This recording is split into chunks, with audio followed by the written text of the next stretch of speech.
Mary కూర్చొని ప్రార్థన చేసుకుంటుంది. అంతలో ఒక మహా వెలుగు ఆమెపై ప్రసరిస్తుంది. మేరీ భయంతో వణుకుతూ ఆ వెలుగు వైపు చూస్తుంది. కొంచెం సేపు తర్వాత గాబ్రియేలు దూత ప్రత్యక్షమవుతుంది. మరియా, భయపడకుము, స్త్రీలలో నీవు ధన్యురాలివి, నీవు గర్భము దాల్చి ఒక కుమారుని కనెదవు. నేను పురుషుని ఎరగని దానను, ఇది ఎలా సాధ్యము? పరిశుద్ధాత్మ నిన్ను కమ్ముకొనును, నీవు గర్భవతి అయి కుమారుని కందువు, నీకు శుభమవునుగాక.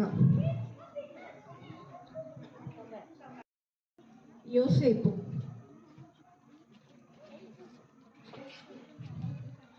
యోసేపు మరియకు ప్రదానం చేయబడి ఉండెను.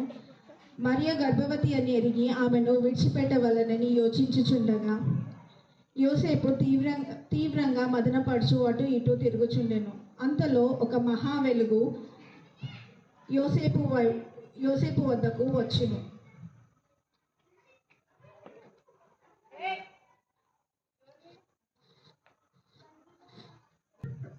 యోసేపు, భయపడకుము, మరియా పరిశుద్ధురాలు, ఆమె పరిశుద్ధాత్మ వలన గర్భవతి అయినది, ఆమెని స్వీకరించుము. రాయవలనని అందరూ బెత్లెహేమునకు రావాలనని ప్రకటించెను. అప్పుడు యోసేపు నిండు గర్భవతి అయిన మరియను తీసుకొని బెత్లెహేమునకు వెళ్ళెను. బెత్లెహేం అంతటా జనాలు ఉండుట వలన మరియకు యోసేపుకు ఎక్కడా స్థలము దొరకలేదు. మీ దగ్గర ఎక్కడైనా స్థలం ఉన్నదా అని అడిగినప్పుడు ఎక్కడా లేదు అని చెప్తున్నారు.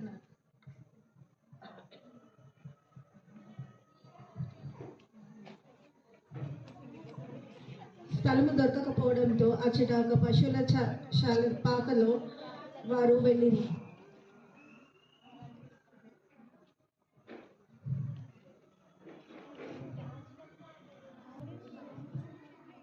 మేరీ క్రీస్తునకు జన్మనిచ్చెను. మరియా ఆ శిశువును పొత్తిగుడ్డలతో చుట్టి పశువుల తొట్టిలో పరుండబెట్టెను.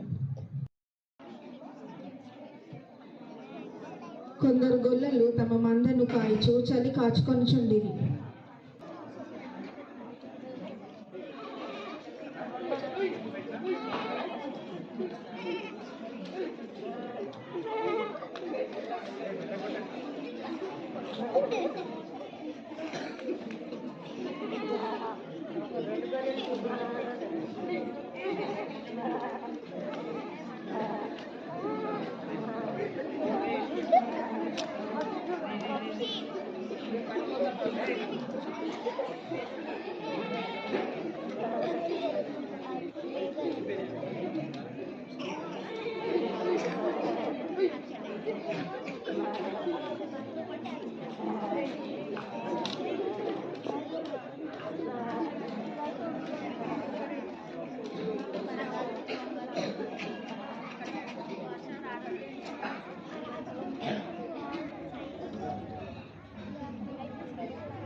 గొల్లలు చలి కాపుకుంటుండగా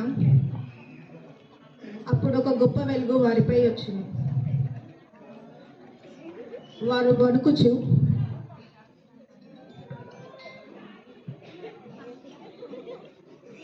గాబ్రియేలు దూత వచ్చాను.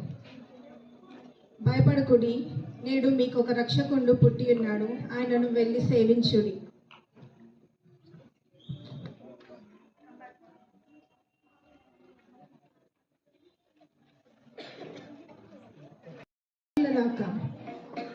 సింహాసనం మందు హేరోదు రాజు కూర్చొని ఉండెను.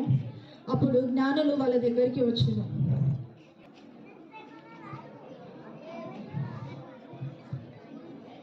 మేము తూర్పు దేశపు జ్ఞానులము, లోకరక్షకుడు జన్మించినంట, ఆ శిశువు ఎక్కడా అని అడగడానికి వచ్చాము. అవునా?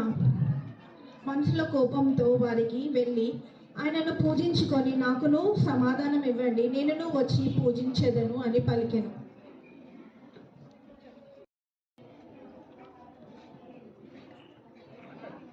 నేనుగాక వేరే రాజు పుట్టాడు జన్మించడం ఇది కళ.